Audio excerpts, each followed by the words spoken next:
C'est sûr que c'est plus pratique si vous voulez tester avec un deuxième écran, mais comme aujourd'hui, c'est beaucoup plus stratégique que technique, c'est peut-être même pas nécessaire, en fait, là, que vous ayez un deuxième écran pour le Lexibar. Donc, si vous n'en avez pas, faites-vous-en pas besoin d'aller chercher ça maintenant. Si vous en avez un, tant mieux, comme ça, vous pourrez tout tester en même temps si vous le voulez, mais c'est pas un atelier aujourd'hui qui est main sur les touches, contrairement au premier. C'est vraiment quelque chose qui est stratégique. Je vous partage plus des outils d'entraînement et on va échanger des pratiques au niveau de la gestion de cet entraînement-là, du soutien à l'élève, qu'est-ce qu'on peut faire pour l'aider et des stratégies que vous pouvez lui dire pour l'aider à mieux fonctionner avec son Lexibar. Donc, c'est pas quelque chose qui est main sur les touches. Pas besoin de s'en faire si vous n'avez pas un deuxième écran. Je passe hyper vite sur les premières. C'est juste pour vous donner accès à me rejoindre d'une manière ou d'une autre. Écrivez-moi sur Teams directement avec mon nom. Vous me cherchez dans la loupe. Je suis là, je réponds. Sinon, si vous voulez un rendez-vous un peu plus long, pas juste me poser une mini-question, vous pouvez prendre un rendez-vous par le Bit.ly qui est à droite dans la capsule. Je vais reprendre mon petit pointeur laser, tiens, ici. Ça, c'est le Bookings des récits au complet. Fait qu'assurez-vous de choisir mon nom après avoir choisi la durée de temps que vous voulez. Ensuite, les intentions, je les édite au départ. On va explorer au niveau des fonctions d'aide avec les besoins. Là, on va faire des liens entre tout ça. Donc, pour les besoins que vous observez chez vos élèves, vous allez pouvoir avoir des référentiels pour aller chercher les besoins, les fonctions d'aide qui sont associées à ça. Puis, la gros morceau, c'est les stratégies d'utilisation puis les outils d'entraînement. Ça aussi, on l'a vu la première fois, donc je passe rapidement. Les premières étapes de la démarche d'attribution d'une aide techno, ce sont déterminer les besoins des élèves et choisir l'aide techno. Donc là, les tableaux que je vais vous montrer pour justement relier les deux, ça va répondre à ces deux des étapes-là de la démarche d'attribution.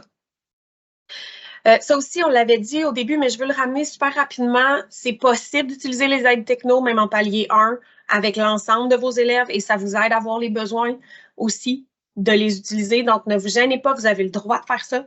C'est très, très correct. Même si ce n'est pas dans le plan d'intervention de votre jeune, il peut l'utiliser dans la classe, que ce soit pour une activité d'apprentissage, juste comme un test comme ça, pour le plaisir, mettons, écouter une synthèse vocale juste pour voir de quoi ça a l'air, ou on impose à tout le monde d'essayer la synthèse vocale en écriture, par exemple, pour valider sa structure de phrase. Donc, ça pourrait être quelque chose d'imposé ou quelque chose de libre.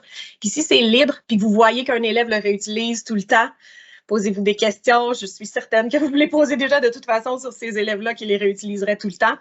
Donc, ça peut être une belle piste de l'utiliser avec tout le monde. Et je vous ai laissé le lien vers le document d'analyse pour les besoins si jamais vous vous posez justement ce genre de questions-là. Vous pourrez cliquer ici pour y avoir accès. Mais si vous avez téléchargé le PDF, vous l'avez en tout temps. Chantal, tu as la main levée, je t'écoute. Bien, par rapport à ce que tu dis, on peut en apprentissage, mais jamais en évaluation, si ce n'est pas dans le plan d'intervention. Ça dépend de ton intention. De ton évaluation. Donc, si tu es dans une évaluation, je donne l'exemple le plus facile, là, mettons, je fais une évaluation d'histoire. Pourquoi ne pas utiliser une fonction d'aide qui aide à l'écriture, par exemple, si le jeune a une fatigabilité plus importante cette journée-là, ou il a mal à un bras, il a joué au volleyball, il s'est fait mal, il peut tout à fait utiliser, mettons, la dictée vocale pour répondre, puisque ça n'impacte en rien les critères que j'ai choisis pour évaluer. Il faut vraiment juste se poser ces questions-là de critères d'évaluation. Mais tu ne l'utilises pas, Lexibar, avec en situation d'écriture avec les aides, les 3 fonctions d'aide de base. Là. Tu ne peux pas parce que c'est pas sur son plan d'intervention. C'est sûr que ça dépend des critères. Habituellement, quand on est en écriture, je dis pas, non, c'est pas vrai, je me rétracte. C'est pas vrai qu'habituellement, on évalue les 5 critères, mais on ne pourrait pas évaluer l'orthographe avec Lexibar si ce n'est pas dans le plan d'intervention. On pourrait peut-être évaluer les idées. Si on évalue que ça, puis on fait une mini-écriture, puis on travaille les idées uniquement, puis on dit qu'on va évaluer seulement ça, pourquoi pas? Mais pas certains autres critères qui le font automatiquement pour l'élève, là, mettons dictée vocale comme tantôt, ni orthographe, ni structure de phrase à cause de la ponctuation qui est mise automatiquement. Fait que c'est vraiment l'intention de l'évaluation qui va déterminer si on peut l'utiliser ou pas avec tout le monde. OK, parfait. Merci. Ça fait plaisir. Je continue. En fait, ce que je vous ai dit, là, c'est que au niveau du plan d'intervention, c'est sûr que quand on est rendu loin dans la démarche, ça va être écrit, mais on pourrait observer une situation de besoin de l'élève. Et la situation de besoin ne se résume pas à la note On peut y aller avec les exigences minimales de la tâche. Si l'élève n'est pas capable de compléter son travail dans le temps demandé, puis qu'il a tout le temps besoin de plus que son tiers-temps, mettons, ou que le tiers-temps qui lui est pas nécessairement accordé, mais qu'on décide, parce que c'est une situation d'apprentissage, de lui donner, bien, ça peut nous donner la puce à l'oreille qu'il aurait peut-être besoin de quelque chose de plus, même s'il est en réussite au niveau de ses notes. La note est un des facteurs, un des indicateurs, mais ce n'est pas le seul. Je vous ai mis aussi une citation que je trouve merveilleuse et qu'il faut garder en tête, que pour certains de nos élèves, la technologie rend les choses plus faciles. C'est probablement le cas de la plupart d'entre nous ici présentes. J'utilise la techno, même des aides technologiques dans mon quotidien. Genre, je me fais lire mes textos quand je conduis. C'est une aide technologique, c'est une synthèse vocale. C'est pas parce que je regarde de lire, parce que c'est plus pratique pour moi, c'est plus facile. Mais pour certains de nos élèves, par exemple, ça rend les choses possibles. Donc, pour eux, sans les aides technologiques, c'est vraiment beaucoup plus difficile, sinon carrément impossible de faire leur tâche. Donc, merci d'être là. Ça me donne cette occasion-là de vous mettre cette citation-là. Merci de prendre le temps d'essayer d'aller plus loin dans votre réflexion. C'est super apprécié. Puis, je vais être là si jamais vous avez besoin d'un petit peu de soutien de plus. Là, je ne sais pas à quelle page qu'elle est rendue. Ah, je suis rendue à la page 8, Chantal. Ah, excuse! Puis, peux-tu tester avec moi, juste pendant qu'on a comme arrêté le truc? Normalement, là, si tu bouges avec les flèches, tu devrais avoir un nouveau bouton qui apparaît, genre rejoindre la présentation ou synchroniser avec la présentation ou quelque chose. Là, il devrait y avoir un mot qui apparaît quand tu mets ta souris. Y a-tu quelque chose qui te permet de revenir où est-ce que je suis? Ben oui, je vois ça, là. Hey. Merveilleux. Parfait.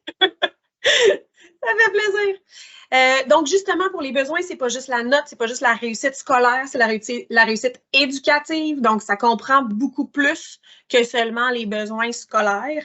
Je vous ai mis les besoins fondamentaux de Glasser. C'est très semblable à Maslow, là. C'est juste que ceux-là n'ont pas juste les besoins fondamentaux, survie, nourriture, un toit, machin. Ils ont aussi, et je trouve que c'est très relié avec les aides techno, le besoin de pouvoir ou de contrôle sur nos choses, donc une autonomie avec les aides techno. Je pense que ça, c'est vraiment important pour les jeunes. La liberté, même chose, ça leur donne le pouvoir de justement faire ce qu'ils veulent et le plaisir d'apprendre parce qu'on sait que quand on enlève certains obstacles avec les aides techno, c'est beaucoup plus facile. Vous avez sur le côté la fleur et les deux, c'est du récit national en adaptation scolaire. J'ai oublié de le dire, même s'il y a le petit logo. Là. Vous avez la fleur de la situation de besoin pour essayer d'aller analyser chacun de ces besoins-là. C'est vraiment pas juste la progression comme on voit d'habitude ou les notes. Il y a beaucoup plus que ça. Donc, on revient. Vous pourriez déterminer des besoins, oui, avec des traces d'apprentissage, mais vos conversations avec le jeune et vos observations comptent aussi. Tout comme une évaluation en triangulation pourrait compter au bulletin, là, vous pourriez, pour les aides techno, prendre des traces d'observation et de conversation. Donc, c'est aussi accepté.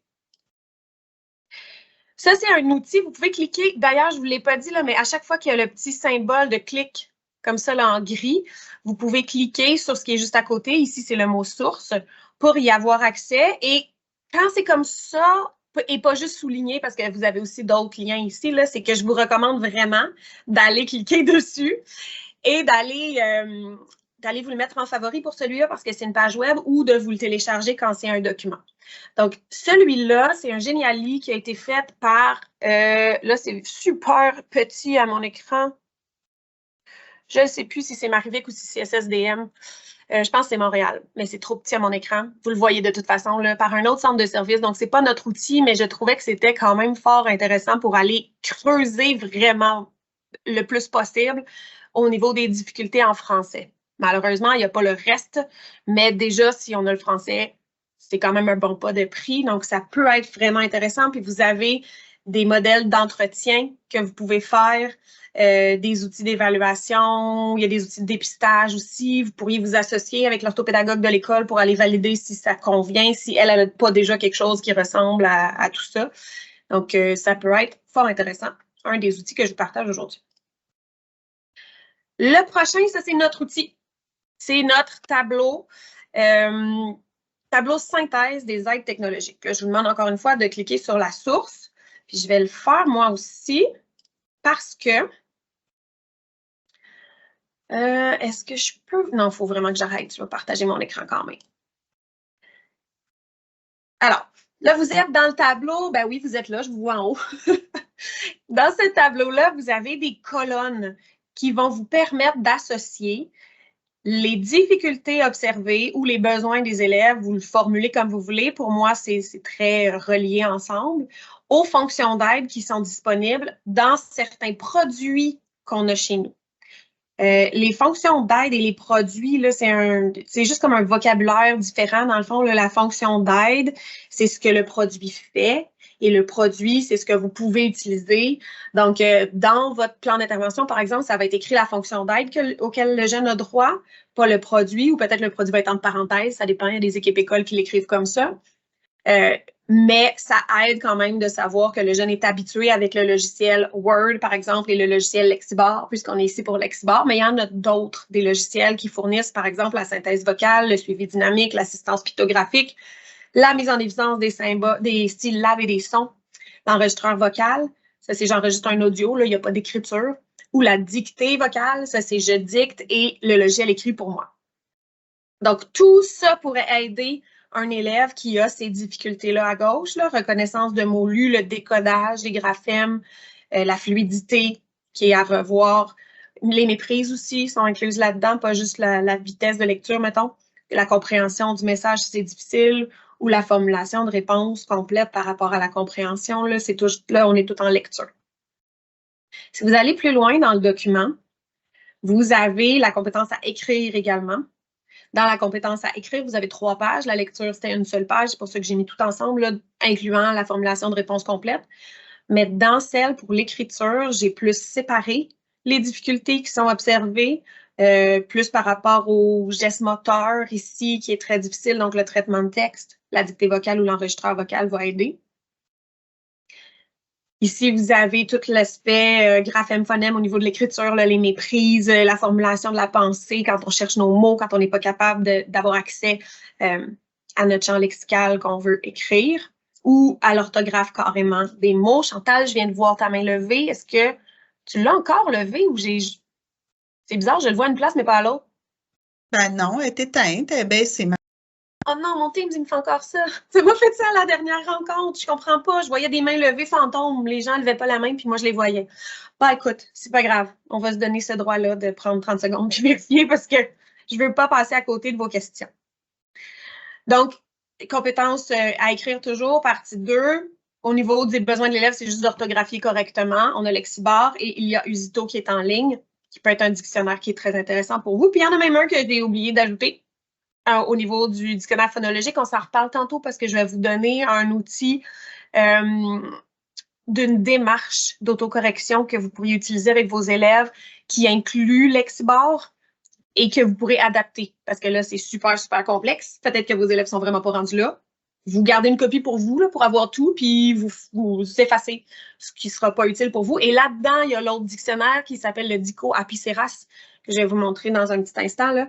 Et vous voyez que ce document-là, je le retravaille sans arrêt quand on ajoute des nouvelles choses chez nous ou quand on en enlève. Quand on a enlevé WordQ, j'ai dû l'enlever des produits disponibles au CSF DHR.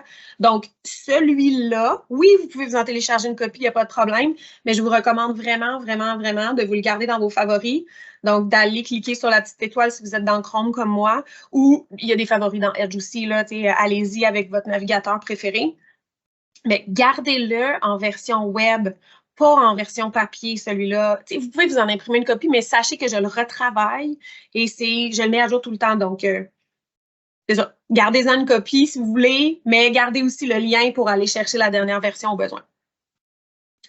Fin avec la page 3 de la compétence à écrire. Au niveau des phrases, la révision du texte, la correction du texte, quand c'est ces aspects-là qui sont les plus difficiles, vous avez la synthèse vocale, les vérificateurs orthographiques et grammaticaux et le correcticiel au besoin. Dans Lexibar, dans Word, dans Antidote et le contenu prononcé sur iPad sont là pour vous, en fait pour vos élèves.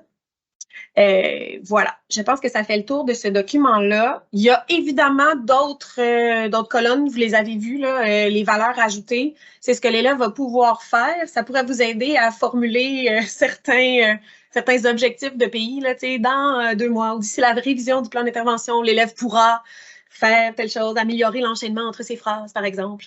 Donc, vous pourriez décider d'utiliser ça ou d'en parler avec le jeune pour faire valoir la valeur ajoutée de son aide technologique. Et c'est ça, c'est super, super important, là, la valeur ajoutée, que le jeune le comprenne bien. Donc, si vous avez des enjeux au niveau de la gestion du comportement, de l'attitude par rapport à l'aide techno, bien, sachez que vous pourriez faire valoir ces points-là.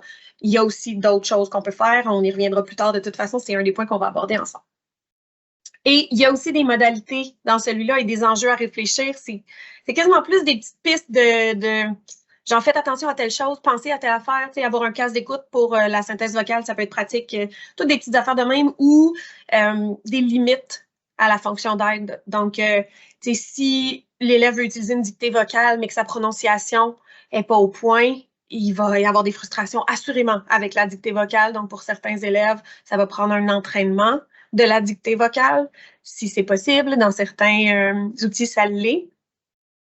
Et ça va prendre peut-être une appropriation de l'élève ou faire attention à la prononciation. Puis si jamais c'est toujours pas possible, ben, on change l'outil. On n'a pas besoin de s'acharner non plus quand l'élève est frustré de son outil et on lui a montré la valeur ajoutée, on a fait l'entraînement à l'outil, il est prêt à l'utiliser. Peut-être qu'à ce moment-là, la troisième option, c'est c'était pas le bon outil. On n'a pas fait le bon choix.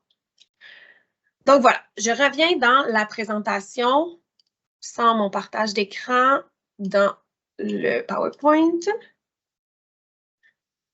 Oh là, Chantal, je vois encore une main levée. Est-ce que c'est une vraie main? Hey, c'est bizarre. Je ne le vois pas dans les participants. J'ai pas de main. Ça me fait ça. Chaque fois que je retourne dans le Teams où est-ce que vous êtes, je vois le pop-up que ta main est levée, mais je ne le vois pas dans les participants. Je pense que je vais me fier aux participants. Je vais arrêter de voir le pop-up. Puis de toute façon, là, Chantal, si jamais tu vois que je passe par-dessus parce que je pense que c'est pas une bonne main, au pire, interromps-moi. Okay? S'il vous plaît, tout le monde, interrompez-moi. On va reprendre où est-ce qu'on était. Donc, ce document-là, je pense même que quand j'ai fait la capture d'écran, j'ai ajouté des choses, j'ai mis des choses à jour. Donc, gardez-le pas trop loin dans vos réflexions. Les prochaines pages, on les a vues la dernière fois, je pense très, très rapidement.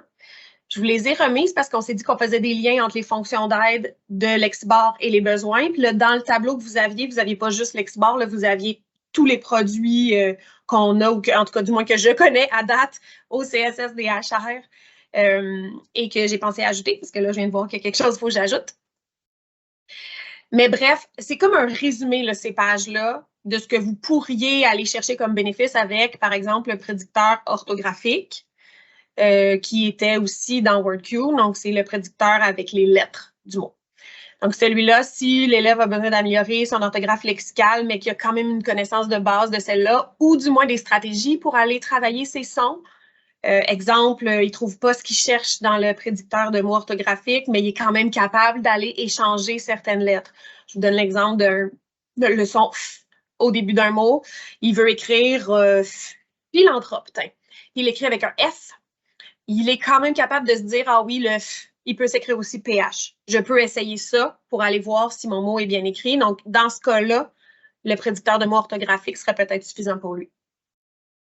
Au niveau de la synthèse vocale, si l'élève a des difficultés quand il écrit trop vite, là, je tape comme ça, là, mais quand il écrit trop vite ou qu'il fait des inversions, qu'il ne se rend même pas compte de ces inversions, quand il se relie trop rapidement aussi au niveau de son écriture, quand il y a des difficultés d'orthographe en général, il va entendre le mot. C'est plus facile quand on l'entend que quand on essaie de se lire à soi-même, particulièrement quand on essaie de se lire dans sa tête parce qu'il y a d'autres élèves autour. Donc, la synthèse vocale au niveau de l'écriture, elle est super utile et c'est un des exemples que je donnais au début. Là, je l'utiliserais en palier 1, le RAI, je l'utiliserai avec tout le monde, la synthèse vocale pour l'écriture, parce que la structure de phrase, c'est tellement difficile pour les jeunes de le comprendre qu'il manque un mot ou qu'il y en a trop ou que ça se dit pas en général. C'est dur d'expliquer ça à un jeune, ça se dit pas ta phrase, ben oui, mais pourquoi ça se dit pas? Alors que quand il l'entend, ça peut être un déclencheur. Puis je mets le peut, hein, c'est conditionnel, c'est pas automatique, c'est pas magique. Mais ça pourrait être un déclencheur pour lui de se dire, ah ouais, non, cette phrase-là, finalement, c'est pas bien écrite, là, il manque un mot, ou j'ai mis 2 fois le même mot dans la phrase. On continue. Prédicteur de mots phonologiques, celui-là, c'est un peu la même chose que le prédicteur orthographique, sauf que c'est avec les sons.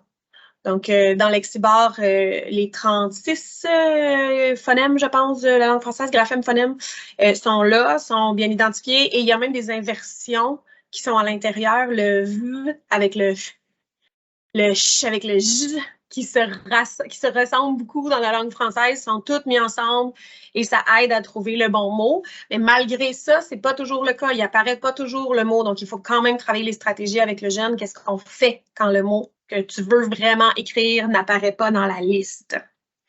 Ces stratégies-là, on les voit dans pas bien longtemps.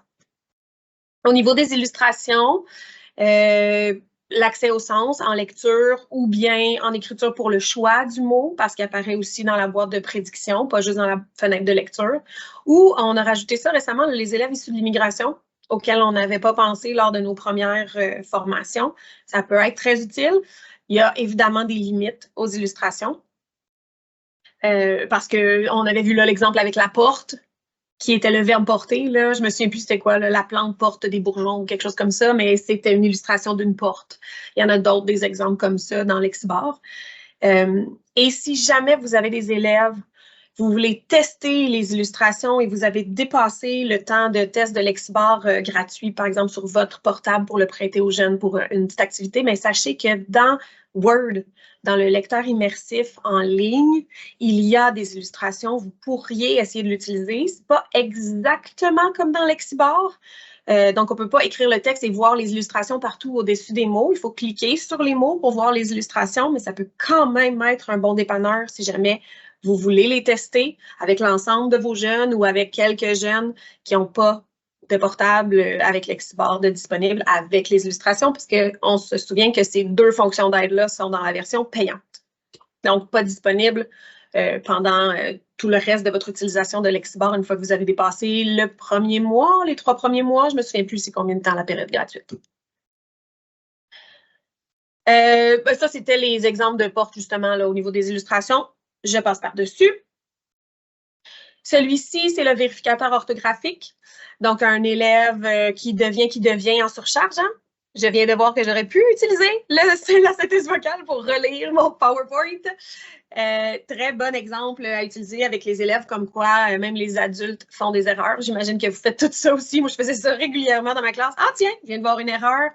Ça arrive, c'est normal, on se corrige. Donc, justement, un élève qui devient en surcharge ou qui a des difficultés d'analyse et d'autocorrection de son texte pourrait utiliser les couleurs. Les couleurs apparaissent dans la fenêtre de lecture, comme vous voyez ici. Ça apparaît aussi dans le haut de la boîte de prédiction de mots. Donc, le mot en vert, c'est un mot qui est bien orthographié, mais faites attention. Dites à votre élève quand même de se poser des questions sur l'accord de ce mot-là ou même sur le choix du mot parce que c'est un vérificateur qui est orthographique, pas grammatical. Donc, il ne va pas aller analyser si le... Attendez, ici, là, qu'est-ce qui était... Ah, le set full, mettons. C-E-T. C'est censé être au féminin parce que, bien sûr, ça s'accorde avec le nom full. Mais set, ici, c'est un mot qui existe. C'est un mot qui est bien écrit. Donc, il est en vert. Ça peut quand même être un bon incitatif à valider l'écriture de certains mots. Donc, les mots en bleu qui sont incertains, reconnus phonétiquement. Il existe ce mot-là, fort, mais pas fort. En tout cas, c'est pas écrit comme ça, mais au niveau des sons, ça fonctionne. Par contre, celui-là, artiste, il ne le reconnaît pas, même s'il manque juste le T à la fin, là, artiste. Donc, celui-là, il serait juste mal orthographié. Lexibar ne le reconnaît pas, dans le fond. Fait que ça peut être une bonne première étape pour vos élèves d'aller valider la couleur des mots pour aller les écouter, parce qu'on peut, en cliquant dessus, entendre le mot. On peut aussi voir la boîte de prédiction de mots apparaître quand on clique sur un mot comme ça et aller sélectionner d'autres mots ou aller regarder les illustrations ou peu importe, toutes les stratégies avec le prédicteur.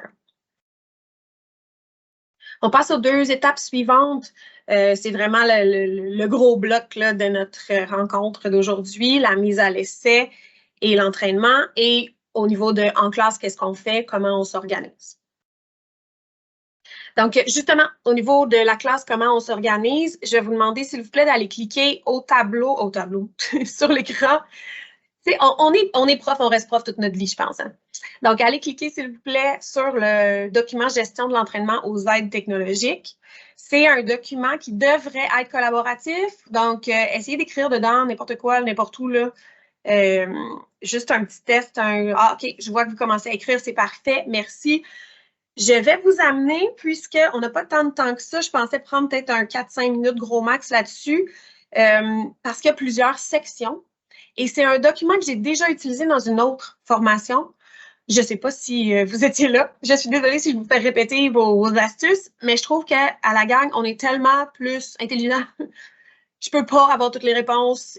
Vous non plus individuellement, vous ne pouvez pas avoir toutes les réponses. Alors, je me disais que si on s'entraidait pour les modalités d'entraînement, justement, pour les besoins des élèves, des adultes, s'il y en a que vous trouvez qui ne sont pas résolus, besoins au niveau des adultes, besoins au niveau des élèves, vous pourriez les écrire dans ces deux sections-là du haut.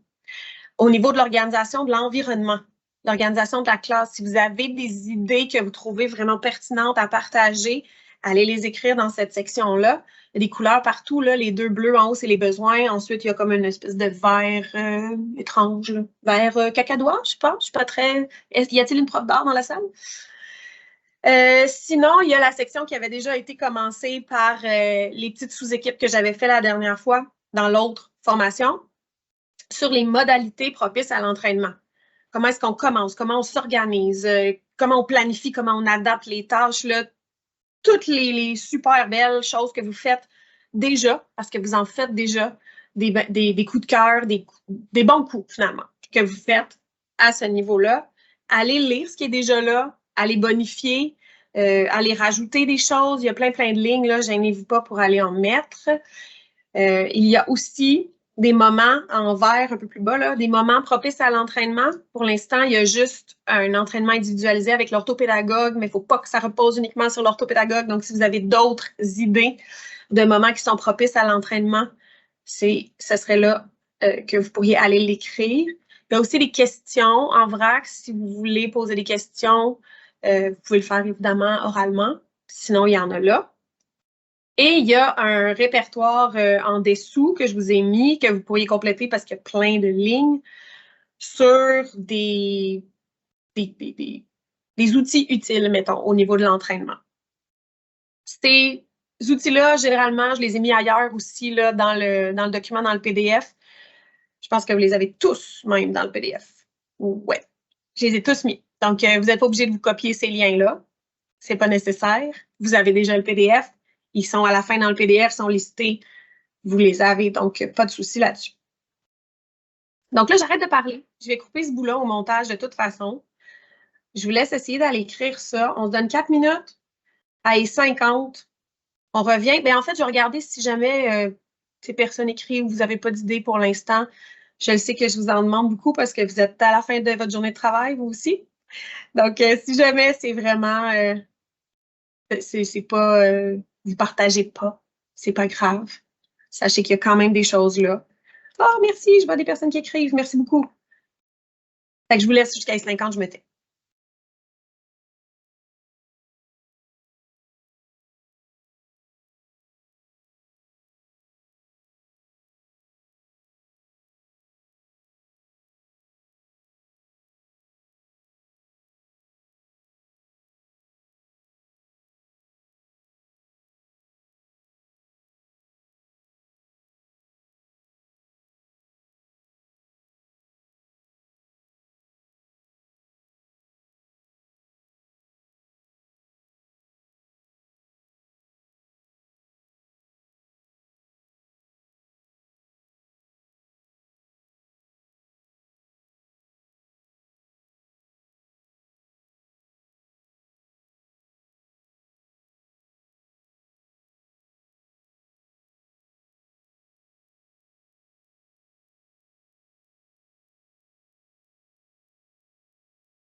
Il est 50, ça semble ralentir un peu. Je vois encore des idées géniales qui arrivent, dont des choses que j'avais même pas pensé moi-même, là, des prises de surtension. Merci de l'avoir écrit. J'y ai pas pensé. J'ai vu quelque chose, je me suis dit, ah, il faut absolument que je vous en parle. Avoir le matériel techno disponible, des écouteurs, des souris, des fils pour brancher, essayer d'avoir aussi assez de prises dans la classe qui sont accessibles aux élèves pour aller travailler juste à côté, là, parce que des fois, on a comme 2 prises dans une classe qui sont accessibles et c'est pas génial. Dans ce cas-là, si vous avez des multiprises, ça peut aider. Sinon, ça se fait aussi une requête d'ajout de prise. C'est très long. Mais si vous pensez rester dans ce local-là pendant longtemps ou qu'il y a plusieurs jeunes qui vont passer par là et vous le savez, qui vont avoir potentiellement des aides technologiques, ça peut être une bonne idée avec votre direction de prendre cette décision-là. Puis j'ai vu après les fils pour le branchement, clé USB, j'en profite, je vous fais une annonce. J'espère que ça sera pas tout de suite, mais nos TI ont reçu des consignes ministérielles comme quoi les clés USB ne seraient plus sécuritaires suffisamment pour entrer dans notre réseau. C'est pas tout de suite, là, c'est pas cette année, mais ils sont en train de regarder pour essayer de voir s'il n'y a pas un moyen, entre autres pour les examens ministériels, de partager les documents autrement qu'avec les clés en tout temps. Donc, nous, on leur a fait part, je dis nous, on est un comité, là, on leur a fait part de certains moments où on s'est dit, OK, mais si on n'a pas de clé à ce moment-là, c'est très, très difficile de gérer. Donc, sachez que potentiellement, bientôt, les clés USB ne pourront plus être utilisées en classe. Donc, ça ne sera plus non plus dans les listes d'achat de matériel scolaire. Je ne sais pas pour l'année prochaine qu'est-ce qui va être décidé. On est en février. Il faudrait que ce soit bientôt s'ils décident d'enlever ça carrément pour l'année prochaine. Ils ont pensé aussi peut-être en acheter des sécuritaires et permettre uniquement celles-là, mais ça ne sera pas disponible à tous les jeunes, ça c'est sûr, sûr, sûr. Ils ne peuvent pas financièrement acheter à chaque personne. Donc, ouais, petite mise en garde au niveau de la clé USB. Essayez, si vous voulez quelque chose de... J'ai lu la méthode de partage la plus uniforme possible. Donc, si vous voulez réfléchir avec vos collègues de niveau supérieur, niveau inférieur ou même niveau pour essayer d'uniformiser un peu la manière de partager pour faciliter la vie des jeunes, ben allez-y avec autre chose que la clé parce que je ne sais pas au niveau de la pérennité de ce choix-là, qu'est-ce que ça va avoir l'air pour les prochaines années. Donc, par Teams, avec un OneDrive partagé avec l'enseignant ou quelque chose comme ça, je pense que ce serait plus sécuritaire comme moyen pour que ça dure dans le temps. Sinon, des séquences visuelles, oui, j'aime ça. Des espèces d'aide-mémoire pour le jeune, visuellement, c'est vraiment bien. Donner accès à son code, à l'outil, tout à fait. Support visuel pour entrer son nom et son code. Oui, des fois, c'est vraiment long pour les jeunes d'entrer le code. Effectivement. Laisser accessible l'ordinateur pour l'élève. Oui, dans certaines écoles, là, vous êtes au primaire, habituellement, c'est pas comme ça au primaire, mais dans certaines écoles, les ordinateurs, même 3810, sont gardés sous clé par bibliothécaires, secrétaires, TES et autres personnes responsables. Donc, c'est sûr que s'il est accessible en tout temps, proche du jeune, donc pour vous, au primaire, probablement dans le local de classe, là, mais si jamais c'est pas dans le local de classe, peut-être y réfléchir pour le ramener. Identifier un ordi pour l'élève, même dans les chariots. Si vous empruntez les chariots, que ce soit d'ordinateur ou de iPad, c'est toujours mieux que le jeune prenne toujours le même. Comme ça, au niveau du chargement, là, mettons de son profil, c'est plus rapide. Ça prend moins d'espace au niveau de la mémoire vive de l'appareil, fait que c'est plus efficace de prendre toujours le même. J'ai vu cet ajout-là. Pensez à utiliser d'autres élèves qui sont à l'aise avec l'utilisation de l'outil pour montrer aux nouveaux élèves comment utiliser ou travailler dans Lexibar ou dans Word. Mais c'est vrai, vous en avez sûrement des petits vites au niveau techno dans votre classe. Puis des fois, là, c'est une super belle façon de valoriser un élève qui a peu de valorisation ailleurs parce que des fois, la technologie, c'est une compétence qu'ils ont qui n'est pas une compétence qui est évaluée en classe, mais qui leur permet d'aller aider les autres. Fait que oui, c'est toujours pratique. Et ça peut aussi être d'autres élèves de d'autres classes. N'oubliez pas que vous avez des collègues qui peut-être seraient très heureux de vous prêter des élèves à certaines périodes pour aller faire ça. Entre autres, pour rentrer le code avec les petits. Là, je connais plusieurs écoles, plusieurs profs qui font ça avec des grands auxquels ils sont jumelés pour d'autres activités ou pas. Il y en a que c'est vraiment des partenaires là, de tutorat grand-petit, puis il y en a que c'est juste ponctuellement, juste pour la techno, 2, 3, 4, 6 élèves plus vieux ou plus habiles viennent dans la classe. Période d'études en classe, j'aime ça. 3-4 fois par semaine, c'est fréquent. L'entraînement devrait être fréquent le plus possible. c'est idéal d'en faire un petit peu à plusieurs reprises dans la semaine. Je dis c'est idéal, hein, parce que des fois, on le sait qu'au niveau du temps, c'est pas nécessairement possible. Mais si vous êtes capable, période d'études en classe, période de lecture, vous utilisez la synthèse vocale pour faire votre lecture. Si c'est la fonction d'aide de votre jeune, pourquoi pas. J'ai vu Tap-Touche, les autocollants pour le clavier, ça peut être vraiment très intéressant aussi pour aider au niveau de la position des mains sur le clavier, mais aussi des fois pour le visuel, ça peut être en plus gros. Si vous avez des élèves avec des déficiences visuelles, ça peut être très intéressant, ces collants-là. Donc, je reviens à la présentation. On sort du document. Si vous voulez revenir au Teams, mettons que vous avez juste un écran, là. Revenez au Teams. On va passer à l'étape suivante. On se souvient, on l'a dit déjà, vous l'avez mentionné, c'est juste un rappel que c'est super important pour vous de collaborer. Il ne faut pas que tout repose sur vos propres épaules. Ni l'enseignant principal ou l'auditeur au secondaire ou peu importe, là, ni l'orthopédagogue ne devrait avoir à tout porter sur ses propres épaules. Ça devrait être une collaboration. Si vous n'avez pas cette collaboration-là, que vous en sentez le besoin, allez la chercher, vous y avez droit. Puis c'est tellement plus riche quand vous avez plusieurs têtes pour vous aider. Je sais que pour les profs d'ADAP au primaire, des fois, vous avez des orthopédagogues qui sont seulement là en soutien, conseil et tout ça, mais prenez le temps avec elles d'aller réfléchir pour les élèves qui vous questionnent le plus. Ça peut être fort aidant. Vos collègues enseignants, les réapos parfois, selon le temps qu'ils ont de reconnu dans leur tâche, peuvent vous aider, pourraient être un adulte de plus au début d'une séquence d'enseignement où vous dites, ben là, c'est un nouvel outil, j'ai peur que mes élèves soient tout mêlés, je pourrais demander à la réapo. Des fois, vous avez des TES aussi dans vos classes, peut-être réfléchir avec eux pour savoir s'ils sont à l'aise avec les outils techno, puis s'ils ne sont pas, ben GIF est accessible pour eux aussi. Hein. Fait que vous pourriez leur dire d'aller regarder ces formations-là ou bien d'aller sur la chaîne YouTube que je vais vous montrer dans un instant pour aller voir des tout petites capsules beaucoup moins longues que les formations qu'on donne maintenant. Donc, c'est super important d'avoir du soutien en classe pour vous, pour vos élèves. Essayez de le prévoir, essayez de le demander. On est censé avoir des enseignants en soutien maintenant avec la nouvelle négociation. Donc, ça pourrait être aussi un de ces moments-là qui pourrait servir à faire des activités qui incluent les aides techno, parce que c'est pas les aides techno pour les aides techno, là. On essaie d'insérer ça dans les vraies manipulations que le jeune devrait faire pour le travail de classe. Au niveau des actions cognitives et métacognitives, là, j'avais mis ça parce qu'on était plus à l'automne dans le changement entre WordQ et Lexibar. Je voulais juste vous faire remarquer que dans le fond, c'est pareil, là, les actions restent les mêmes, c'est juste des petites manipulations qui changent, mais au niveau de la réflexion des stratégies, c'est identique. Est-ce que le jeune est capable de l'utiliser de manière autonome?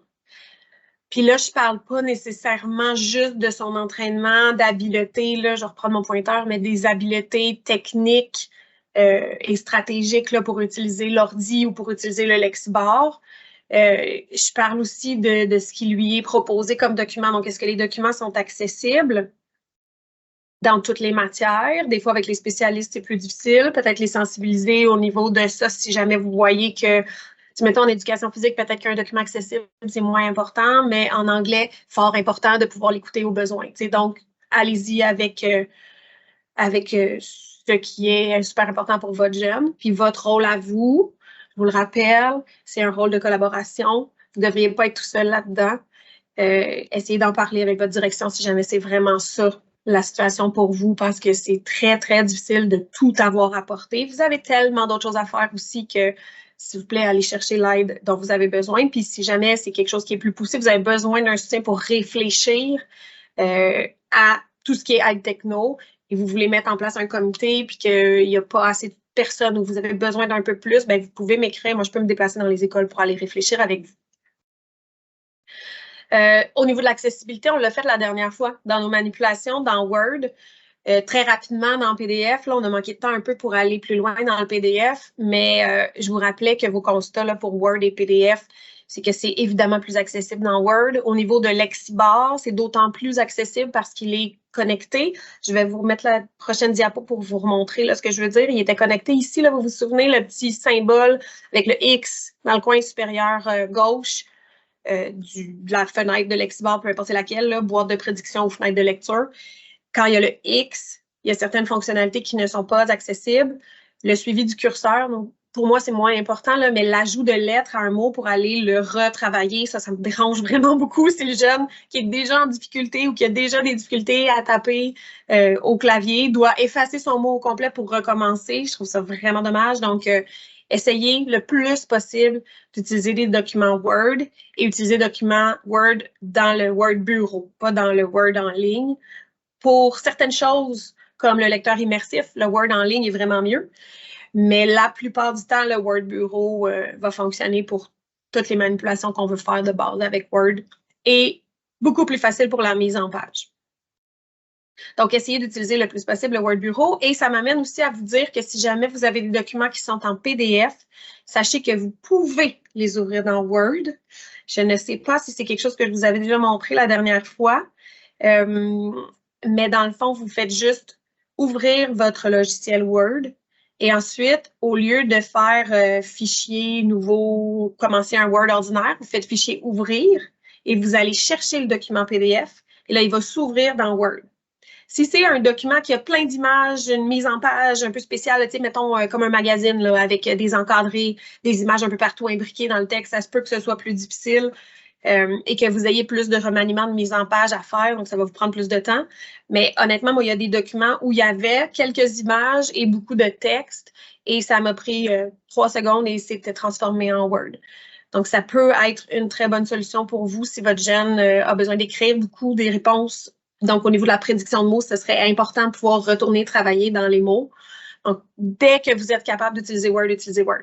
Et là, Chantal, je pense que c'est une vraie main.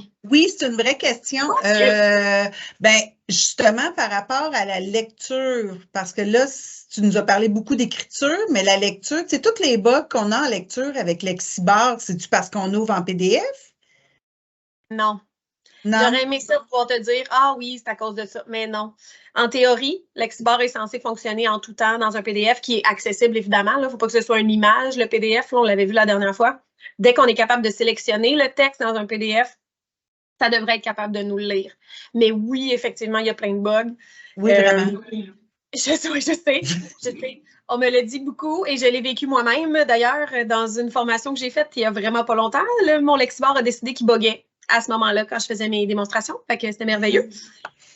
Fait que oui, on le vit, tout le monde le vit, moi aussi, mais avec des élèves en présence, quand c'est maintenant qu'il faut faire le travail, genre examen du ministère, c'est pas vraiment le fun parce que c'est tout de suite dont on en a besoin, on peut pas le reporter.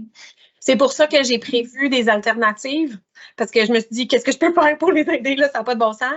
Fait que dans une des dernières parties de la formation aujourd'hui, c'est ça, c'est les alternatives. Puis je vois le temps qui file, fait qu'on va se dépêcher à y aller. Puis si jamais j'ai pas le temps, sachez que dans la chaîne YouTube, j'ai mis une capsule qui explique ces alternatives-là.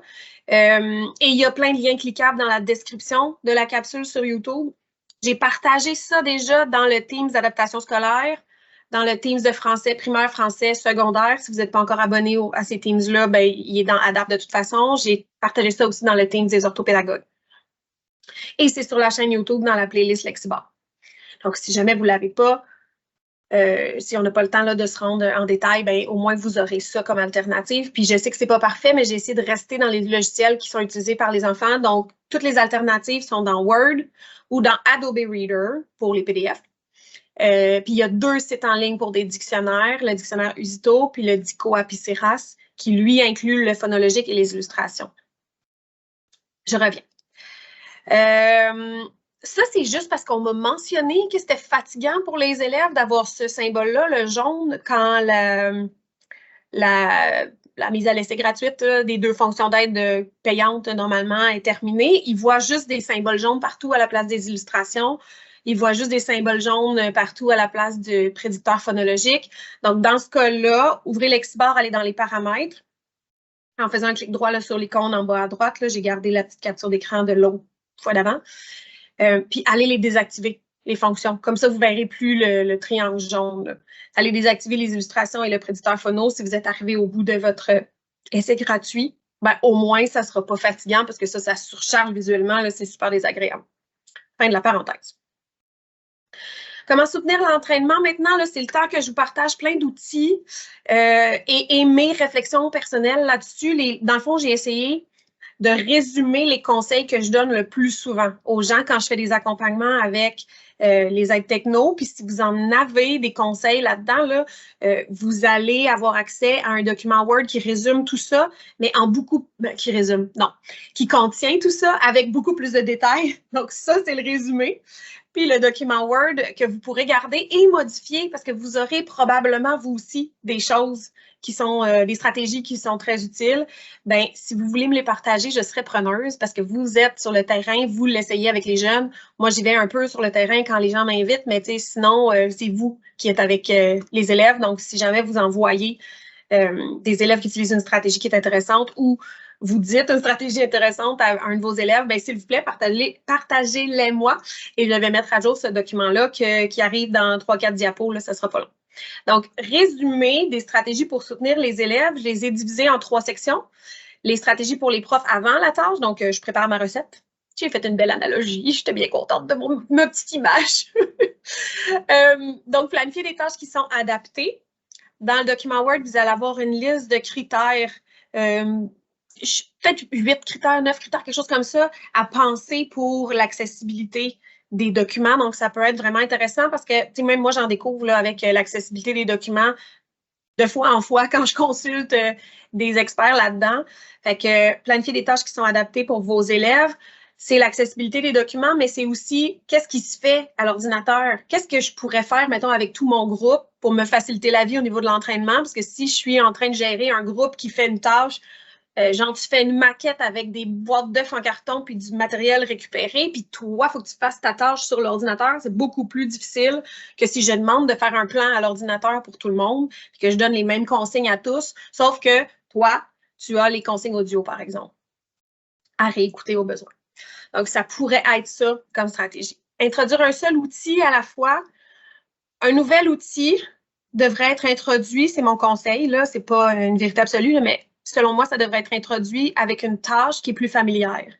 Je pense que c'est l'évidence, là. Vous allez me dire, ouais, mais Anne-So, c'est beau, je le sais. Mais des fois, de se le faire rappeler, ça aide, là. Introduire un nouvel outil, ça peut être l'ordinateur, ça peut être aussi un nouveau logiciel, ça peut être une tâche à faire dans l'ordi qui n'a jamais faite à l'ordinateur, qui a toujours faite au niveau du papier, ça peut être juste ça, là. Donc, essayez de varier vos niveaux de difficulté ou de familiarité de ce que vous leur demandez selon le reste de la charge cognitive que vous leur demandez au niveau de l'appropriation et de l'entraînement. Personnaliser les outils autant que possible, choisir la voix, choisir la vitesse de lecture, choisir la police de caractère, augmenter le contraste, changer le fond, toutes des choses comme ça qu'on ne prend pas souvent le temps de faire, mais qui sont fort utiles pour les élèves et qu'on peut faire habituellement seulement une seule fois au début de l'utilisation d'outils. Ça peut être le fun. L'attitude positive, on en avait parlé tantôt face à l'outil, la valeur ajoutée, c'est super important que le jeune la voie, ne serait-ce que qu'en comparant 2 documents. Regarde le travail que tu as fait il y a 2 mois sans ton outil techno, puis regarde maintenant que tu commences à être bon avec ton outil techno, regarde qu'est-ce que ça donne pour toi. Je te félicite. Renforcement positif au bout, des rétroactions sur sa persévérance, ses stratégies au niveau de l'outil, ça peut être aussi vraiment le fun. Donc, ça, c'est avant. Pendant une tâche, prévoir le soutien à l'élève aux besoins, c'est sûr qu'il y a des choses qu'on ne peut pas prévoir. Des fois, l'élève va faire comme « Oh my God, ça ne marche pas! » Puis pendant que vous êtes en train de faire la recette, des fois, ce n'est pas facile. C'est pour ça que je vous ai dit tantôt, essayez de vous allier d'autres gens avec vous pendant ces périodes-là, idéalement. Je sais que ce n'est pas toujours possible. Dans ce cas-là, essayez de prévoir aussi des stratégies de dépannage pour le jeune qui sont connues. On l'avait tantôt, je ne sais plus qui l'a écrit là, dans le document, d'avoir une aide-mémoire, un procédurier visuel pour le jeune, ça peut être vraiment une bonne idée. Pour un jeune qui aurait des difficultés à faire certaines tâches, là, rentrer son mot de passe, ça peut être aussi simple que ça. Un procédurier étape par étape, ça peut être une stratégie de dépannage qui vous libère. C'est sûr que c'est long à faire. Donc, si vous avez des idées de partage de ça, il y a dans le Teams d'adaptation scolaire un dossier où on peut déposer les choses par rapport aux aides techno. Donc, si vous avez des partages, il y a d'ailleurs une orthopédagogue qui nous a partagé des aides-mémoires pour les élèves. Vous y allez y avoir accès tantôt. Vous l'aviez déjà dans la partie 1. Mais bref, si vous voulez partager ce que vous avez fait pour qu'on s'entraide, moi, aujourd'hui, je vous partage plein de choses que moi, j'ai faites qui sont modifiables. Donc, gênez-vous pas si vous les modifiez et que vous pensez que la version, elle serait intéressante pour tous, vous pourriez la repartager dans ce dossier-là. Et si possible, prenez un petit peu de temps pour faire réfléchir l'élève à son utilisation de la fonction d'aide. Allez à côté de lui, posez-lui une question. Ah, c'est drôle, hein? Tu choisis toujours le premier mot dans ta boîte de prédiction de mots. Comment tu fais pour choisir ton mot? Est-ce que tu les écoutes? Est-ce que tu les regardes? Est-ce que tu observes les illustrations? Vas-tu voir ceux qui sont après, les suivants? Parce que des fois, quand on affiche les mots, on ne met pas les 8 mots au complet. Là, on peut en afficher seulement 3, mettons, pour éviter la surcharge cognitive du jeune. Donc, lui dire de descendre, d'aller voir les autres mots, ça peut être bon. Donc, toutes ces petites réflexions-là, si vous êtes capable d'aller de temps en temps, puis essayez de vous donner 1 ou 2 objectifs. Essayez pas de tout faire en même temps. C'est difficile ou impossible pendant que vous êtes en train de faire votre recette, parce que je vous rappelle que là, vous êtes en classe avec les élèves ou en sous-groupe, en orthopédagogie, avec 4 élèves en même temps. Donc, donnez-vous un objectif à la fois pour l'élève, puis des petits pas, c'est tout à fait acceptable dans l'entraînement. Même chose si vous êtes capable d'observer les stratégies de l'élève et de noter les progrès ou noter les choses à travailler, parce que ça se peut là, que cette fois-ci, il n'y en ait pas de progrès. Essayez aussi, encore une fois, de vous donner un objectif au niveau de l'observation, puis peut-être une grille à cocher. Si vous avez la chance d'avoir un iPad, parce que je sais qu'il y en a ici qui en ont des iPads dans la classe pour vous-même, comme prof, ça peut être un outil qui est super intéressant pour prendre des traces. Photos, vidéos, on annote sur la photo. Il y a des grilles dans Numbers aussi que vous pourriez utiliser sur cet outil-là qui est le iPad. Je n'y attarde pas. Mais si vous voulez pousser plus loin, sachez qu'on pourrait réfléchir ensemble aussi. Après la tâche, faut y avoir pensé avant, là, mais faciliter la remise ou l'enregistrement du travail, vous y avez pensé tantôt dans le document de gestion. Essayez de prévoir quelque chose qui est facile pour le jeune, un modus operandi là, pour le jeune de façon de travailler qui est connu, qui est maîtrisé idéalement, sinon vous le travaillez. Ça pourrait être un des objectifs de la journée, de savoir où enregistrer ou comment remettre le travail. Valider l'autonomie de l'élève avec son outil, sa fonction d'aide, juste aller poser une question. Comment ça s'est passé aujourd'hui? Ça peut être suffisant, mais ça peut être aussi beaucoup plus précis selon votre objectif de pendant la tâche là, que vous aviez pour aller faire réfléchir l'élève ou pour observer l'élève. Essayez de tout arrimer ça. Je le fais réfléchir sur sa stratégie, je vais la valider à la fin, puis c'est ça que j'observe. On fait la même chose, il faut que ce soit logique. Puis là, tantôt, j'avais observé et noté. Je sais que des fois, noter, ça se fait mieux après, parce que bon, pendant qu'on est en train de faire la recette, des fois, prendre du temps à part pour noter, c'est pas possible. Donc, si vous pouvez le faire après, c'est encore mieux. Bon, ce document-là, c'est les stratégies détaillées dont je viens de vous parler. S'il vous plaît, cliquez sur ça ici, le document à télécharger. Je vous ai mis la table des matières pour vous montrer là, que il y a tout ça qui est détaillé, mais il est hyper détaillé selon moi. Je vous ai mis pas mal tout ce que je dis dans mes accompagnements depuis quasiment 2 ans avec les aides techno.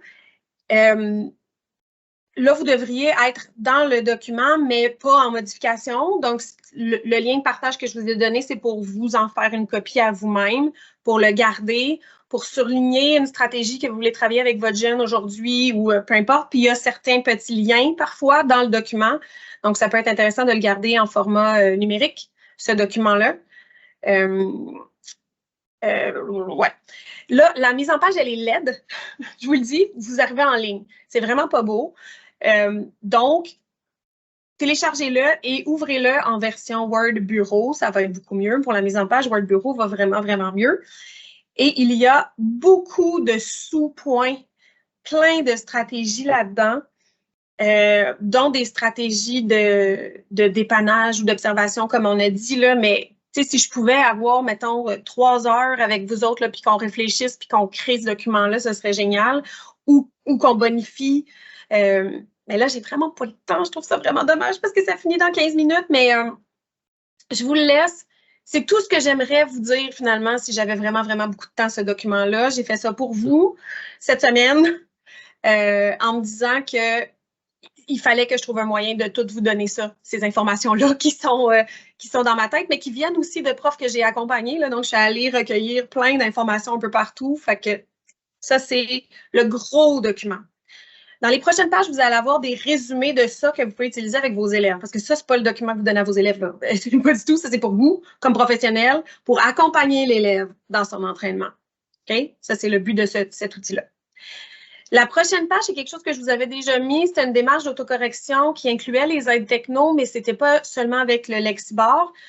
Vous pourriez, si vous voulez, cliquer sur le lien cliquable qui est juste ici pour avoir la version modifiable.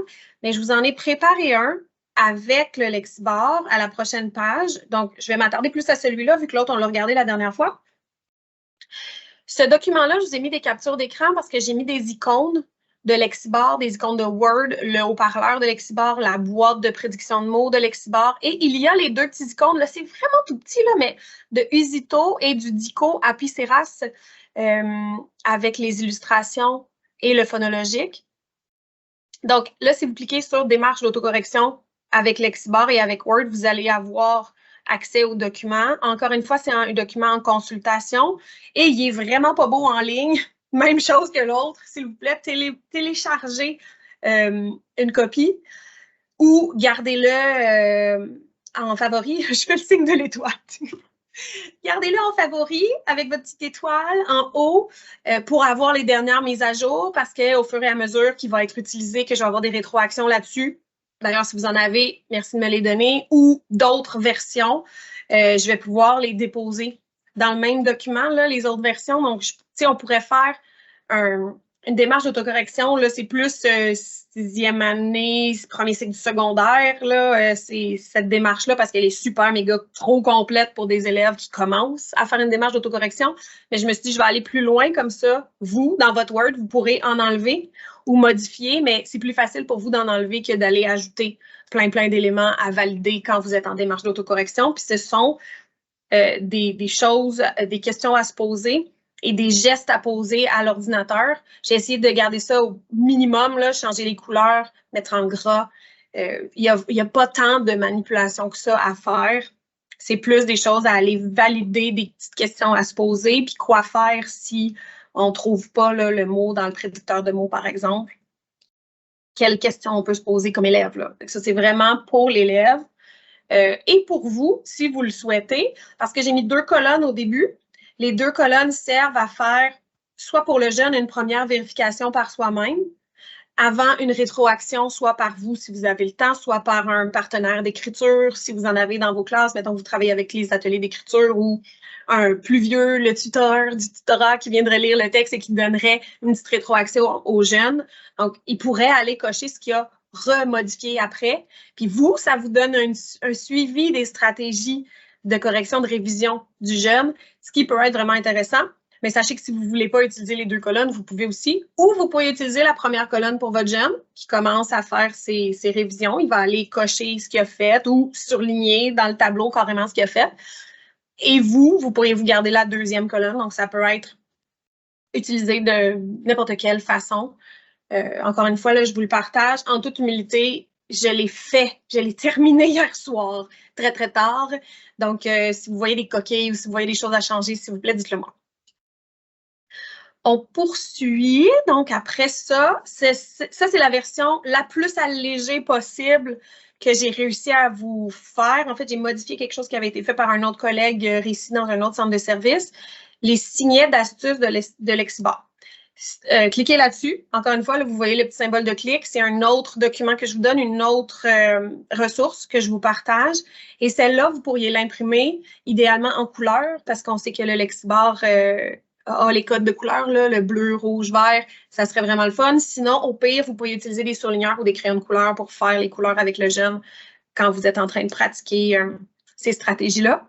Mais c'est vraiment le résumé, là, le plus allégé possible de toutes les astuces du parcours Lexibar du CSSMI.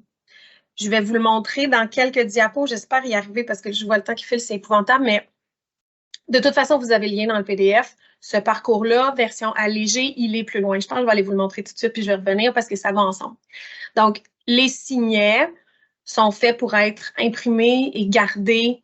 Vous voyez là qu'il y a 2 choses par page, là, 2 signets qui sont identiques par page. Donc, vous pourriez choisir de le faire imprimer recto verso puis couper. Là. Pour votre jeune, ça pourrait être ça. Ça peut être gardé dans un agenda, par exemple. Là, ça rentre bien dans une petite pochette. Puis, il y a en bas des signets, si vous êtes dans le document en ce moment, là, il y a des petites cartes avec les mêmes astuces, mais en mini-cartes, genre carte de hockey. J'ai vu ça, il y a certains profs qui utilisaient des pochettes de hockey pour travailler une seule astuce à la fois. Donc, si votre jeune est en train de travailler seulement l'astuce 1, par exemple, en lecture, bien, vous pourriez faire imprimer la petite carte de hockey juste pour lui, puis le mettre dans une pochette. Je pense qu'il y en a au Dollarama ou Bureau en gros, des petites pochettes comme ça de hockey. Et si c'est Bureau en gros, je pense que c'est un de nos fournisseurs au CSDHR, donc vous pourriez regarder là, avec votre secrétaire d'école si vous pouvez en commander, si c'est quelque chose qui vous intéresse de travailler les stratégies une à une. Chantal? Ah, je suis fatigante, là, mais finalement, le correcteur de Word, on le laisse ou on l'enlève? Là, c'est comme toujours, oui, selon certaines personnes, non, selon d'autres. Je reviens à ma réponse de tantôt, Chantal. Ça dépend de ton intention. Qu'est-ce que tu veux évaluer dans ce que tu es en train de faire? Parce que... Mais si je veux évaluer l'orthographe, est-ce qu'il faut que je l'enlève? Mettons, on fait une situation d'écriture où tous les critères d'évaluation sont utilisés, mettons, en 4e, 5e année. Souvent, une situation d'écriture, on va faire tous les critères d'évaluation. Moi, avec mes élèves, je l'enlève, le correcteur de Word. Mais là, ça fait comme depuis le début de l'année qu'on ne le sait plus. Là. On l'enlève ou on ne l'enlève pas? C'est pas tranché au couteau. La réponse n'est pas noire ou blanche. Je le sais, t'as ça quand je réponds ça. Tout le monde a ça, puis moi la première. Parce qu'en fait, là, le correcteur de Word, le correcticiel d'un traitement de texte, là, il est dans la PDA. Et il faut le travailler avec les jeunes. On n'a pas le choix. C'est dans le programme. C'est dans notre PDA primaire, c'est dans notre PDA secondaire. Il est là, il faut l'utiliser. Fait que ça veut dire qu'il faudrait normalement avoir quelques situations d'écriture où on le prend, minimalement. Mais ça, c'est dans quel coin? Parce que je n'ai jamais vu ça. Dans la PDA. Je pourrais te sortir un document où il y a des pages, mais là, par cœur, non. C'est ça. Je ne le sais pas par cœur. Mais au pire, le CTRL F, moi, je fais tout le temps ça. Je vais prendre ma PDA là, en ligne. C'est un PDF. Puis avec les touches sur ton clavier CTRL F, c'est pour faire une recherche. Puis là, tu écris traitement de texte. Tu vas trouver traitement de texte, tu vas trouver le correcticiel. Je ne sais pas si c'est écrit correcticiel ou vérificateur ou ces mots-là, là, mais cherche quelques synonymes comme ça pour essayer de le trouver. Puis tu vas voir, il a une couple de places dans la PDA qu'il faut travailler ça avec nos jeunes. On n'a pas le choix. Il n'y a plus de métacognition. Il n'y a plus de métacognition. Il voit du vert, il met un S. Il voit du rouge. Ah, tu sais. Oui, c'est sûr que c'est à travailler, ça. Il faut arrêter ce réflexe-là. Il faut le couper, le casser tout de suite, là, dès qu'on peut. Donc, ça pourrait être bien de commencer sans. Puis quand on l'utilise, ben, on l'enseigne. C'est pas je vous donne ça, puis c'est magique, puis Word a toutes les réponses. Là. Souvent, je le teste avec leur propre prénom. Des prénoms qui sont moins courants. Anne-Sophie, ça marchait, c'était pas pire, là, vu que j'avais ce prénom-là. Mais ton nom de famille, pas mal sûr qu'il va être souligné en rouge, ton nom de famille, Chantal. Fait que, ben, tu sais, faites-le comme ça. Montrez-leur qu'il y a des mots qui sont certains qui sont bien écrits, mais ils vont être soulignés en rouge. Fait qu'il faut absolument se questionner, même si on voit un mot qui est souligné en rouge, on a le droit de l'ignorer. Word n'a pas la science infuse. Puis d'ailleurs, là, vous pourriez utiliser le lecteur immersif. Je suis fatigante avec ça, mais je l'adore, là. Et il vous montre certaines classes de mots en couleur. Vous voulez travailler votre grammaire là, avec Word et le lecteur immersif, vous pouvez faire, par exemple, apparaître tous les noms en rose. Vous pouvez changer la couleur aussi si vous avez déjà un code de correction avec des couleurs. Fait que vous pouvez personnaliser ça, mais par défaut, je pense qu'il est rose. Puis là, vous regardez ça avec votre jeune, puis toutes les élisions, tu sais, le L apostrophe, mettons, l'aéroport, peu importe, là, le L apostrophe va être en rose aussi, comme si c'était un nom. Fait que Word n'est pas parfait. C'est un super bel outil, mais il n'est vraiment pas parfait. Ni pour identifier les classes de mots, ni pour nous mettre les erreurs à la bonne place. Parce que des fois, il n'y a pas d'erreur, ou des fois, ces suggestions ne sont pas les bonnes. Fait que c'est comme dans n'importe quoi, il faut vraiment continuer à exercer notre jugement. Puis je le sais, là, que je vis dans un monde de licorne, parce que les jeunes, ils vont probablement cliquer dessus, faire un clic droit, prendre le premier, ou peu importe. Ben, c'est pour ça que vous êtes là. C'est notre rôle, comme éducateur, d'aller leur dire, ben, oui, des fois, c'est la bonne suggestion, puis des fois, non. Puis des fois, ce qu'ils te proposent, c'est ridicule. Puis d'essayer de trouver des exemples comme ça, là, même avec Antidote. À un moment donné, je voulais écrire le rocher percé, puis il me l'a corrigé parce que j'avais fait cet exemple-là en cliquant juste oui, j'accepte tout. Il me l'a corrigé alors qu'il était bien écrit pour le rocher Price. Price comme Carrie Price, là. J'étais crampée. J'étais comme, mon Dieu, c'est l'exemple parfait. C'est formidable. Maintenant, il est en train de me dire que Carrie Price est la 7e merveille du monde, parce que la 8e merveille du monde, parce que c'était ça, là, le rocher percé est la 8e merveille du monde, selon moi, blablabla. Et c'est rendu le Rocher Price. Fait que, même Antidote, qui est un correctiel beaucoup plus avancé que celui Word, fait quand même ce genre d'erreur-là. Je vous la donne si vous voulez l'utiliser, si jamais vous prenez Antidote avec vos élèves. Prenez le Rocher Price, c'est très drôle. Là, je vois dans la PDA, c'est à partir de 4e année. Fait que c'est comme plus vers le secondaire qu'on va le laisser. Vu 3e cycle secondaire. Si je me fie. Ça dépend de ce que tu évalues, puis ça dépend aussi de. Oui, et ça dépend aussi de comment tu l'as travaillé. Tu sais, si tu l'as utilisé avec tes élèves puis tu les as fait réfléchir, tu pourrais avoir certaines évaluations d'écriture où ils le gardent, puis essayer d'aller voir avec eux qu'est-ce que ça change dans leurs résultats. Tu sais, c'est un outil qui est intéressant à utiliser et il est dans la PDA, donc c'est vraiment intéressant. Mais je ne ferais pas toutes les évaluations d'écriture avec ça, par exemple. Il faut quand même garder un équilibre. Ce n'est pas une étoile, ce n'est pas terminal d'utiliser le correcteur. Puis de toute façon, au niveau des outils, il faut aussi varier nos traces. C'est important. J'avance hyper vite. Je vous avais dit que j'irais vous montrer le parcours Lexibar parce que c'est un des outils d'entraînement qui est intéressant que je voulais vous montrer, puis il reste 5 minutes. Fait que je me dépêche. OK? Flipbook personnalisé, c'est nouveau. Toutes les autres, on l'a vu. Si vous voulez cliquer dessus, j'ai même pas mis le clic là. Si vous voulez, vous cliquez. C'est un outil de plus. Ça donne, et là, je sais que je suis en tout petit, là, mais ça donne un flipbook comme ça, avec des pages comme ça à tourner pour aller personnaliser des conseils pour mieux écrire, pour réviser le texte, pour corriger le texte. Je vous le laisse. C'est gratuit. Ensuite, c'est la chaîne YouTube. C'est là que je vous disais que j'allais mettre la vidéo qu'on va faire maintenant, après montage, va être dans le tutoriel Lexibar. Ça, c'est pour les profs, les intervenants. Puis, il y a entraînement Lexibar qui est fait pour les jeunes. J'y vais pas. Je voulais vous la montrer, mais j'y vais pas, j'ai pas le temps. Puis, de toute façon, j'en parle à chaque fois que je rencontre quelqu'un. Fait que d'après moi, je vous en ai déjà parlé, probablement, si on s'est déjà jasé. Fait que je passe au jeu Lexibar que je vous avais présenté aussi la dernière fois, mais je l'ai remis là parce que c'est super utile, surtout pour le primaire parce qu'il est vraiment cute avec les petits animaux. C'est adorable. N'oubliez pas que vous pouvez aller voir la présentation du jeu en vidéo si jamais vous avez le goût de le pitcher à vos collègues. C'est moi qui l'explique vite, là, c'est quoi. Puis vous avez dans l'onglet de téléchargement ici, là, la version avec tous les défis d'entraînement de Lexibar classés en catégories. Donc, mettons, Chantal, tu me disais tantôt, qu'est-ce qu'il faut savoir faire avec pour la lecture? Ben, là, vous avez tous les défis au niveau de la synthèse vocale qui pourraient être vraiment intéressants à apprendre. Je passe. Ça, c'est dans le CSSMI, là, ça fait partie du référentiel des aides technologiques que je voulais vous montrer tantôt là, avec les signets. OK? Ça va tout ensemble. C'est les mêmes astuces que dans le parcours qui va avec ça, mais cet arbre-là, dans le fond, résume, c'est un peu un genre de test de personnalité de la revue Cool de quand on était plus jeune, là, genre quelle saveur de crème glacée serais-je? Genre.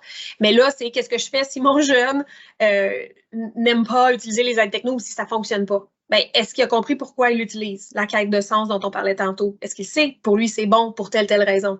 Est-ce qu'il sait ce que ça change pour lui? Est-ce qu'il est capable de l'utiliser? Le comment? Est-ce qu'il est habile? Est-ce qu'il y a assez d'entraînement? Est-ce qu'il a besoin d'un peu plus de soutien? Est-ce que c'est toutes des questions qu'on répond par oui ou non, puis on avance dans l'arbre? Est-ce que ça répond à mes besoins? Là, on se met à la place du jeune, là, à mes besoins de jeune. Oui ou non, est-ce que c'est le bon choix d'outil finalement? Donc, cet arbre de réflexion-là, il est accessible ici. Si vous cliquez dessus, vous allez au référentiel, mais moi, je vais vous amener à la page d'après. Ça, c'est le référentiel complet, OK? Avec tous les arbres à télécharger, mais il peut être un peu mélangeant, OK? Je pense que je viens de figer. Je ne sais pas si vous m'entendez encore. Je ne sais pas si j'ai de la misère avec mon réseau. Oui, on t'entend. OK, merci, c'est gentil.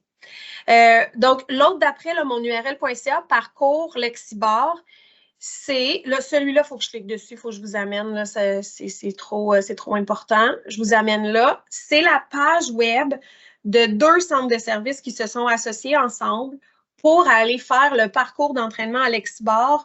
Un parcours qui se veut quand même court, là, c'est pas extrêmement long. Vous avez, évidemment, dans l'introduction, vous pouvez l'écouter, là, mais moi, je vous amène à 2 onglets. Aide fonctionnelle, c'est les astuces techniques. Puis le volet pédagogique, évidemment, c'est plus au niveau des stratégies. C'est les 2 onglets que je vous dirais qui sont les plus importants. Je clique dessus. Être fonctionnel, vous avez des Google Slides là, comme des présentations là-dessus. Mais si vous descendez, vous avez toutes les astuces en vidéo sur chacune des fonctions d'aide. Ceux-là, d'ailleurs, sont répertoriés dans la chaîne YouTube. Hein. Si jamais, là, je sais que c'est fatigant avec ma chaîne YouTube, là, mais c'est parce qu'il y a tout dedans. J'essaye le plus possible de mettre tout dedans. Donc, elles sont aussi dans la chaîne YouTube, mais sont dans le parcours. Puis, vous avez aussi des fois questions, c'est super intéressant. Puis, une fois que vous avez regardé toutes ces astuces-là au niveau technique, dans la section pédagogique, là, vous avez des choses qui sont un peu plus complètes, là. Vous avez encore les mêmes vidéos, mais cette fois-ci associées à des astuces. C'est les mêmes choses qui sont écrites là, dans le signet. Ça va vraiment ensemble. Donc, dans le signet que vous pouvez faire imprimer pour vos jeunes, vous avez ça. Puis pour vous, comme éducateur, comme intervenant, vous avez les grilles d'observation. Je clique dessus. Il faut vraiment que je vous montre ça. C'est trop important. Dans ces grilles-là, vous avez le résumé de toutes les astuces à faire avant, pendant, après la lecture. Puis vous pouvez cocher. Tu sais, tantôt, je vous disais une grille d'observation pour le jeune, là. Bien là, vous en avez une qui est toute faite. Fait que vous choisissez l'astuce qui se rapporte aux besoins de votre jeune. D'ailleurs, c'est écrit astuce 1, 2 et 3, mais c'est juste pour classer. Là. Ça ne veut pas dire que vous êtes obligé de commencer avec votre jeune avec l'astuce 1. Vous pouvez très bien commencer par l'astuce 3, mettons, si c'est important pour votre jeune de réguler sa compréhension, parce que les deux autres, ça va y maîtrise. OK? Et vous pouvez cocher ou colorier, faire un dessin, mettre des petits collants avec votre jeune si vous voulez, là, allez-y avec votre propre gestion, mais sur le niveau d'aide et de guidance que vous accordez aux jeunes à chacune de ces astuces-là. Ou bien vous la surlignez en vert si elle est maîtrisée. Faites-vous votre propre code, mais au moins la grille, elle est déjà là. Puis elle est là pour les astuces de synthèse vocale, mais il l'a aussi, je reviens à l'autre, pour, voilà ici, en contexte d'écriture.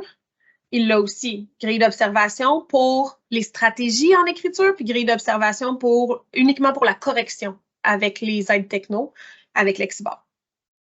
Fait que je vais montrer là, pour le correcticiel.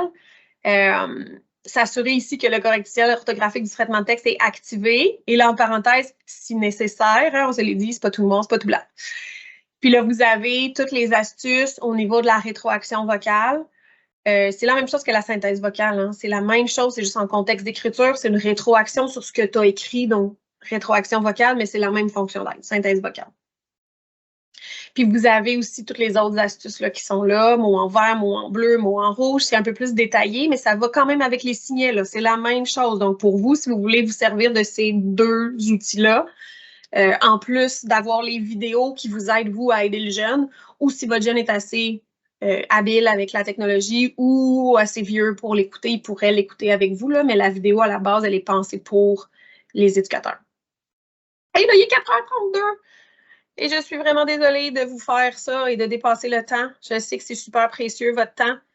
Je vais quand même revenir. Si vous voulez y aller, allez-y. Si vous devez partir, là, ne vous gênez pas. Je vais continuer juste parce que c'est enregistré au pire.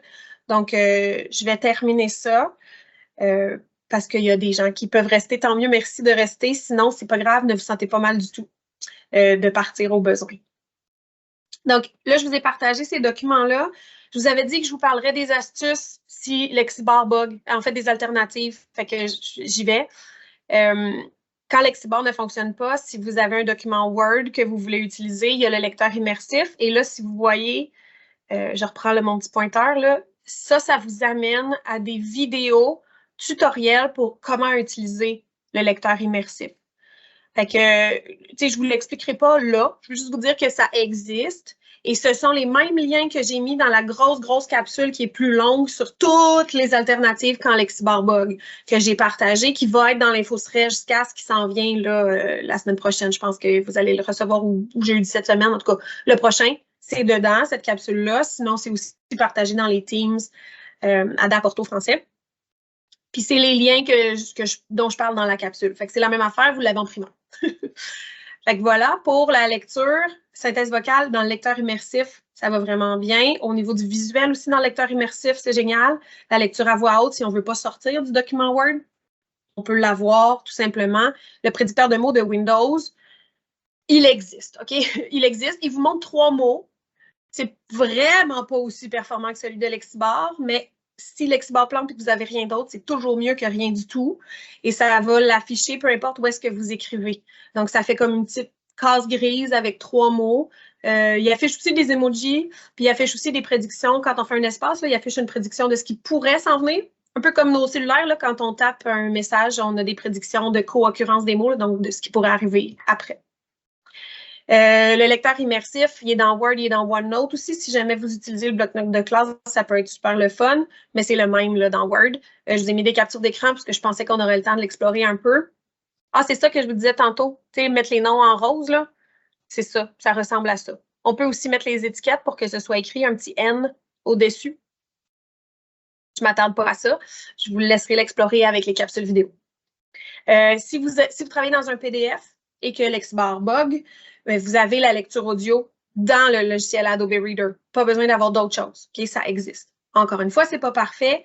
Ça utilise des blocs de texte. Donc, ça lit les blocs de texte. On ne peut pas vraiment sélectionner juste une petite phrase dans un paragraphe. Ça va lire le paragraphe au complet. Puis, quand il y a des choses qui sont imbriquées, là, des fois pas des pop-up, mais des fenêtres, mettons, d'explication ou des illustrations qui sont en plein dans le milieu d'un paragraphe, là, des fois, il y a des petits bugs.